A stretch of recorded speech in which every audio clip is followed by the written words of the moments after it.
Andrew Wells took a deep breath of the crisp evening air before turning the key in the lock of his childhood home. At that moment, he felt Lily Carter squeeze his hand a little tighter.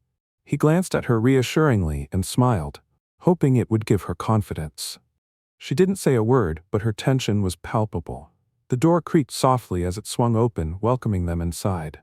The warm scent of vanilla candles and old books enveloped him, stirring childhood memories. Everything was so familiar: the soft glow of the lamp in the corner, the patterned rug where he used to play with toy cars, the heavy wooden banister of the staircase. But tonight there was something different in the air, an unease that made him slow his step. "Mom, we're here," he called out, hoping for an enthusiastic reply. From deep inside the house, he heard the clicking of heels on the hardwood floor, followed by a pause. Hesitation. A few seconds later, Sarah Wells appeared in the doorway of the living room. Her chestnut hair was neatly pulled into its usual bun, and a polite smile graced her lips. But her eyes betrayed her. "You?" The word escaped before she could stop it. The air in the room grew heavy. Lily flinched. A flicker of fear crossed her face, and her grip on Andrew's hand loosened. She couldn't hide her emotions. Her face had gone pale, and her lips trembled ever so slightly. Andrew frowned, his gaze darting between his mother and his fiancée. Something was wrong, but he couldn't quite grasp what. He swallowed hard and took a step forward, trying to ease the tension. "Where's Dad?" he asked. Sarah hesitated for just a moment before glancing away. "He's in his study," she said, her voice softer than usual. Andrew felt Lily tug at his sleeve slightly, but he didn't think much of it. Instead, he flashed a bright smile and lifted the white cardboard box tied with ribbon. "We brought cake. Let's have tea, just like old times." Sarah blinked, as if snapping back to the moment, and gave a quick nod. But her eyes never left Lily. The silence that followed stretched just a bit too long. "Sweetheart, why don't you make the tea while Lily and I have a little chat?" she said suddenly, her tone a little too firm, a little too quick. Lily froze. Andrew looked at her, puzzled, but her face was calm, even as her fingers trembled again. He didn't like the way his mother singled her out, but he chose not to argue. "Sure. Lily?" He looked at her questioningly. Lily took a deep breath and forced a small smile. "Of course, Mrs. Wells. I'll help set the table afterward." Sarah gently but firmly placed a hand on Lily's elbow and guided her into the living room. Andrew watched them go, a sense of unease creeping over him, but he forced himself to turn toward the kitchen. As soon as they were alone, Sarah fixed Lily with an intense gaze. Her face was tight with tension, but her voice remained even. "Why are you here?" Lily clasped her hands together, unsure of how to answer. Her heartbeat pounded in her chest. I love Andrew," she finally said, her voice barely above a whisper. "Love?" Sarah narrowed her eyes. "Love is more than just words, girl. You know your presence here won't go unnoticed." Lily dropped her gaze. She knew. She had always known. From the kitchen came the clinking of teacups. Andrew was humming to himself, unaware that in the next room, his mother and fiancée were having a conversation that could change everything. As soon as the door closed behind Andrew, the tension in the room thickened. Sarah Wells turned sharply toward Lily, her eyes blazing with quiet fury. When she spoke, her voice was low, almost threatening. "Get out! I don't want you here." Lily flinched, but quickly regained her composure. She met Sarah's gaze head-on, refusing to let fear win. "I won't leave without talking to Andrew." "I didn't even know he was your son," she said, her voice steady but laced with nerves. Sarah let out a humorless chuckle. "You think that changes anything? You have no right to be here. You are a mistake from the past, and I won't let that mistake ruin my son's future." Lily swallowed hard. Memories crashed over her with alarming force. This same room, that same cold stare. So many years had passed, yet Sarah hadn't changed at all. "The past is the past, Mrs. Wells," she tried to say calmly. "I'm not the same person I was back then." "But I remember who you were," Sarah snapped. "And that's enough." Lily clenched her fists, fighting back tears. She had known this conversation would be hard, but she hadn't expected such hatred. At that moment, the door opened again. Andrew stepped in, carrying a tray with steaming cups of tea. He was smiling, until he saw their faces. "What are you two talking about?" he asked, his voice light, but his eyes wary. Sarah immediately stepped back, composing herself. but her gaze never left Lily. "Your future," she said coldly, "and I forbid you from being with her." Andrew froze. His eyes darted between his mother and Lily, who looked like she was teetering between anger and despair. "Mom, what are you saying?" His voice cracked slightly. "This is Lily, my fiancée." "No," Sarah said quietly but firmly. "She is your mistake." Andrew's brow furrowed, his hands tightening into fists. He looked at Lily. Her eyes glistened with tears, but she stood her ground. She never showed weakness. He knew what this moment meant to her. "Somebody explain to me what's going on," he demanded, his voice thick with tension. "Why are you saying this?" Sarah exhaled slowly, her expression softening, but only for a moment. "You don't know her like I do," she said, each word deliberate. "She's not who she claims to be. You have no idea what you're getting yourself into." "Sarah, please," Lily finally spoke, her voice pleading. "Let me explain. It's been years. I've changed." "Changed?" Sarah scoffed. "People don't change, Lily, especially not people like you." "Mom, enough," Andrew snapped. "You have no right to judge her. Not now, not after everything we've been through." Lily shut her eyes, struggling to keep her emotions in check. She felt helpless, like she had been thrust back into the past, into the very day when everything had fallen apart. Sarah would never forgive her, but she couldn't just walk away. "Andrew, I can't stay here if your mother won't accept me," she finally said, her voice breaking. Andrew took her hand, his eyes pleading. "I love you," he whispered. "And if she won't accept you, then she'll have to learn to." Sarah folded her arms, exhaling sharply. "Are you really willing to go against your family for her?" Andrew met his mother's gaze. For the first time in his life, he felt like he was standing at a crossroads that would change everything. "If you leave me no choice," he said, "then yes, I am." Sarah took a deep breath, gathering her thoughts. The tension in the room was palpable. Lily felt a chill run down her spine. She knew what was coming, but she had hoped it would stay in the past. 10 years ago, when Lily was a teenager, she was in my class, Sarah began, her voice steady, but there was an unmistakable coldness to it. At that time, things started going missing at school. Mainly phones, expensive ones. The kids started pointing fingers at each other, but I conducted my own investigation and found out who was behind these thefts. It was her. Andrew frowned, his gaze snapping to Lily. He was waiting for her reaction, but she just clenched her fists. Sarah didn't look away from her as she continued. "I called her out in front of the whole school at an assembly and told the truth. I said Lily Carter was a thief." She cried, but it was well-deserved punishment. I thought I'd teach her a lesson, that she'd understand that actions have consequences. Lily closed her eyes. The memories hit her like a tidal wave. Those days full of humiliation, shame, and fear. The whispers behind her back, the side glances filled with contempt and hatred. She remembered how she couldn't hold her head up, how she begged for it to end. But it never did. That stain on her reputation would never wash away. She took a deep breath, trying to stay afloat amid the surge of emotions. Tears glistened in her eyes, but her voice remained firm. "You didn't even try to find out why I did it," she whispered. Sarah smirked, crossing her arms over her chest. "And what? I should have listened to some pitiful excuse? You stole. That's a fact." Andrew stepped forward, his face filled with confusion and concern. "Lily, is this true?" Lily looked him in the eyes. There was no judgment there, only pain. He wanted to hear her side, to understand. "Yeah, I took the phones," she admitted. "But not to get rich or feed my ego. I did it because I needed money, for my mom's medication. She was working 2 jobs, but it wasn't enough. I knew what I was doing was wrong, but I didn't see another way out." Andrew exhaled sharply, stunned, but Sarah just shook her head. "That's not an excuse. Everyone has tough times, but not everyone turns to stealing." Lily clenched her fists, the wave of anger rising inside her. "Then why didn't you look into it? Why didn't you just talk to me, try to help?" Her voice trembled. "It was easier for you to make a public spectacle of me than to try to understand." Sarah pursed her lips. A flicker of doubt passed in her eyes, but she quickly suppressed it. "I did what I thought was right," she replied coldly, "and I still believe I was right."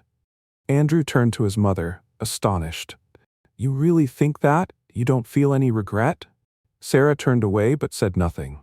Lily took a step back, as if trying to create some distance between herself and the past, which had now come crashing down on her once more. She turned her gaze to Andrew. "Now you know who I am," she said quietly. "If you want to leave, I'll understand." Andrew looked at her, then at his mother. He saw two women before him, each holding on to her own truth. But only one of them was ready to admit her mistakes. He reached out and took Lily's hand, squeezing it in his fingers. "I'm not going anywhere," he said firmly, "because I know who you are now. And that's more important to me than who you were 10 years ago." Hope flickered in Lily's eyes, but Sarah just shook her head, stepping back. "You're making a mistake, son." "Maybe," he replied, "but it's my mistake, not yours." Lily felt her throat tighten. The room was thick with tense silence. She looked at Andrew, searching his eyes for support. He didn't look away, but his face was frozen, as though he was trying to process what he had just heard. "Then I got caught by our janitor, Mr. Thompson." Her voice wavered, but she kept going. "He gave me some water and asked why I stole. I told him the truth. My father made me do it. If I didn't bring home a phone, he'd beat me, my brother and my mom. After your assembly." Lily turned her gaze to Sarah. "He beat us so badly I couldn't get out of bed for a week." Sarah's eyes widened ever so slightly. For the first time, she didn't look angry or contemptuous, but confused. She stayed silent. Lily felt her anger rise. Her hands clenched into fists, and her breathing became heavy. "Did you even stop to think why I did it? Did you try talking to me? You just needed someone to punish. You needed to make an example out of me." Her voice became sharp, filled with so much pain that even Andrew lowered his gaze. Sarah finally found her voice. It was hoarse, as if from long silence. You stole. That was wrong." "Wrong?" Lily let out a bitter laugh. "And what? Putting a 9-year-old in front of the whole school and branding them a thief? That's right. Do you even realize what you did to me? The hell I went through? That day, I felt like it would have been better if I died than to hear your words." Sarah opened her mouth, but the words got stuck in her throat. She seemed unsure of what to say. Lily continued. "You were proud of it, weren't you? You liked seeing a kid cry in front of the whole school? You liked watching me get humiliated? Did you ever think about what came next?" Her voice cracked, and she took a deep breath. "After that assembly, I ran home, hoping that if I explained everything to my mom, she'd protect me. But you brought the cops to school. And when I came home, my dad already knew." She fell silent, biting her lip tightly. The memories were so painful that even now, years later, she still felt that same hopelessness. Andrew stared at his mother in silence. He had never seen her like this. Strong, confident Sarah Wells looked scared for the first time. "I've known this story for a while," he finally said, "but I never thought that that it was you, Mom." Sarah's lips trembled. "Andrew, She stopped herself. She wanted to say she didn't know, to defend herself, but she knew what defense was there. She saw Lily before her. An adult woman still carrying the scars of a childhood she had caused. "You ruined her life," Andrew said. His voice wasn't angry, just filled with disappointment. "I thought you were a strong, fair woman. But you broke a child, and you never once regretted it." "I didn't know," Sarah whispered, but the words sounded weak. "You didn't want to know," Andrew replied. He took Lily's hand. "We're leaving." Lily looked at him. There was relief in her eyes, but also pain. She didn't know if she should forgive Sarah, and she wasn't sure she wanted to. Sarah took a step forward, but the words never came. She watched as her son and his fiancée left, and for the first time in her life she was terrified of being left alone. When the door slammed shut behind her son, Sarah felt something inside her snap. She sank into a chair, feeling the emptiness spread in her chest. The room was quiet, but the silence was deafening. Her hands trembled and her heart raced too fast, as if trying to catch up with the reality of what had just happened. She had lost her son. Maybe forever. At that moment, footsteps echoed in the hallway. The door opened, and her husband, Richard, walked in. Tall, reserved, he had always been her rock. But now there was no warmth, no familiar calmness in his eyes. "What happened?" His voice was low and detached. Sarah couldn't answer right away. The words got stuck in her throat, the lump rising higher and higher.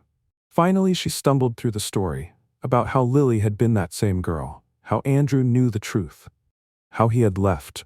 Richard listened in silence, his face unreadable. But after a moment he closed his eyes and exhaled slowly, as if hearing something that didn't surprise him, but only confirmed his worst fears. "I remember that incident," he said at last. His voice was quiet, but there was something more in it than just fatigue. "I remember how you were so proud of exposing that kid, how you told me with pride that you put the little thief in her place." He looked at her, and in his eyes was something Sarah had never seen before: contempt. "It shook me to my core," he continued. "I wanted to leave you, but I stayed for our son." Sarah wanted to say something, but the words again caught in her throat. Her mind was spinning with memories, justifications, fragments of conversations with people who had supported her in the past. Back then she had felt she was doing the right thing, that she was acting how she was supposed to. But now it all felt foreign. "You stayed," her voice cracked. "But you never forgave me." Richard didn't respond right away. He stood up, walked to the window, and stared into the dark. "I never understood you, Sarah. You always thought you were raising us with proper values, but your properness so often turned into cruelty. You can't forgive. You can't empathize. You demand perfection, but you're far from it yourself." He turned to face her. There was no anger, no hatred in his eyes, just deep exhaustion. "I thought you'd change. That maybe over time you'd see how your harshness hurts people. But I was wrong." He grabbed the keys from the table, not looking at her, and walked toward the door. "Richard." Sarah whispered his name. He paused for a moment, but didn't turn around. "You've already lost your son. Don't lose yourself." The door closed, and Sarah was left alone. She sat in the silence, surrounded by the shadows of her past. She saw herself as a little girl, standing before a strict father who punished her for every mistake. She heard her mother's voice, soft and indifferent, saying that this was how it had to be, that this was right. She remembered trying to be strong, learning not to show weakness. But now she felt weaker than she ever had. The house was empty. Sarah sat at the kitchen table, holding a cup of cold coffee, but she didn't drink it. The silence around her was the kind she had never noticed before. It used to feel natural, but now it felt ominous, as if the home, which had always been her fortress, had turned into something foreign. She had grown up in a family where weakness wasn't tolerated. Her father had beaten her for the smallest mistake, and her mother remained silent, pretending nothing was happening. Sarah remembered crying into her pillow at night, promising herself she would never be weak, that she would always be right, that she would never allow herself to make mistakes. But was she right? For the first time in her life, Sarah Wells doubted her worldview. She had always seen herself as a person of principles, someone who stood for justice, for discipline. But now in her mind she saw Lily's frightened face. Not the adult woman who had just left her house, but the 9-year-old girl who had once stood before the entire school, humiliated, broken, trembling with fear. Sarah remembered her tear-filled eyes, begging for mercy. She remembered how back then she had felt like she was doing the right thing. But was it right? She thought about her son, Andrew. He hadn't just left, he had rejected her. He hadn't just chosen Lily, he had chosen compassion, love, humanity. Everything Sarah had rejected her whole life. Sarah stood up from the table and walked through the house. She looked at the pictures on the walls. There was Andrew as a child, at a school event. There he was with his grandfather, with Richard. She remembered how Richard had always been softer, kinder with him. How he had taught him to understand others. How he, unlike her, wasn't afraid to show his feelings. And now he was gone. He had left, just like her son. Sarah sank into the chair. She took a deep breath. For the first time in years, she felt truly afraid. She thought about her own mother, the woman who had never stood up for her, who always stayed silent. And now she had done the same thing to Andrew. She had been strict, demanding, but had she been loving? Had her son ever heard the words, "I love you," from her? Sarah couldn't remember. Had she become just like her father? Thoughts came and went, but one was the most terrifying. She had lost everything. She had lost her son, lost her husband, and she couldn't blame anyone but herself. She stood up, walked to the phone, and dialed Andrew's number. The ringing went on forever, but there was no answer. She typed a message, "I'm sorry," but then she erased it. Because simple "I'm sorries" weren't enough. She walked to the window and looked outside. The evening stretched ahead, endlessly long, filled with silence. But for the first time in her life, she felt that silence wasn't a punishment. It was an opportunity to reflect, to understand, to change. But was it already too late,